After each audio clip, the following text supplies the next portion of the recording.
Äkillinen sydänpysähdys voi sattua kenelle tahansa. Jos ihminen kaatuu eikä reagoi, hän voi olla sydänpysähdyksessä. Toimi heti. Tarkista, reagoiko henkilö puhutteluun ja ravisteluun. Avaa hengitystiet ja tarkista hengitys.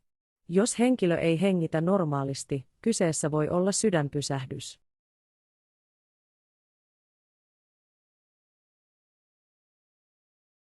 Jos et ole yksin, yksi soittaa 112. Toinen hakee sydäniskurin. Kolmas aloittaa paineluelvytyksen. Toimikaa yhdessä ja jatkakaa, kunnes apu tulee paikalle. Jos olet yksin, soita heti 112. Jos sydäniskuri on aivan lähellä, hae se nopeasti ja palaa potilaan luo. Muussa tapauksessa älä jätä potilasta yksin. Aloita paineluelvytys heti. Voit asettaa puhelimen kaiutintilaan. Aloita puoliautomaattisen defibrillaattorin käyttö nopeasti. Sijoita laite niin, että se on aina enintään 2 minuutin päässä. Käynnistä laite painamalla vihreää virtapainiketta.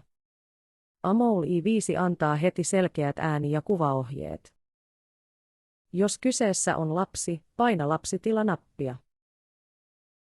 Valitse laitteen kieli painamalla kielivalintanappia.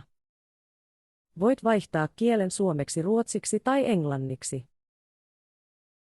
Poista vaatteet rintakehältä, jotta elektrodit voidaan kiinnittää oikein. Ota elektrodipakkaus ja kytke johtolaitteeseen.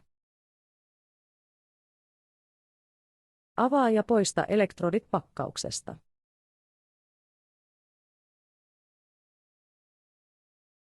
Ota elektrodit ja poista taustapaperi.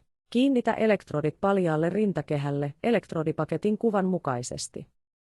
Aseta RA-elektrodi oikealle ylärintakehään ja LL-elektrodi vasemmalle kylkeen. Jos kyseessä on lapsi, aseta RA-elektrodi keskelle rintaa ja LL-elektrodi keskelle selkää. Laite analysoi sydänrytmin automaattisesti ja tunnistaa, tuleeko sähköisku antaa. Älä koske potilaaseen. Jos iskua ei tarvita, laite ilmoittaa, sähköimpulssia ei suositella. Aloita painelupuhalluselvytys välittömästi. Jos isku on tarpeen, laite kehottaa sinua antamaan sen. Paina vilkkuvaa oranssia iskupainiketta. Kuulet latausäänen, jonka jälkeen laite antaa iskun. Älkää koskeko potilaaseen, varoittakaa muita.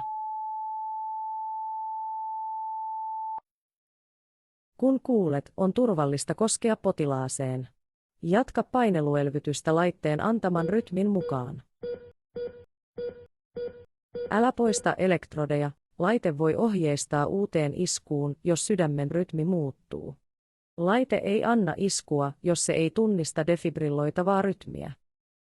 Muista sydänpysähdyksen sattuessa, soita hätänumeroon 112, aloita paineluelvytys ja käytä defibrillaattoria. Amol I5 ohjaa sinua selkein ääni- ja kuvaohjein vaihe vaiheelta. Oikealla ja nopealla toiminnallasi voit pelastaa ihmishengen.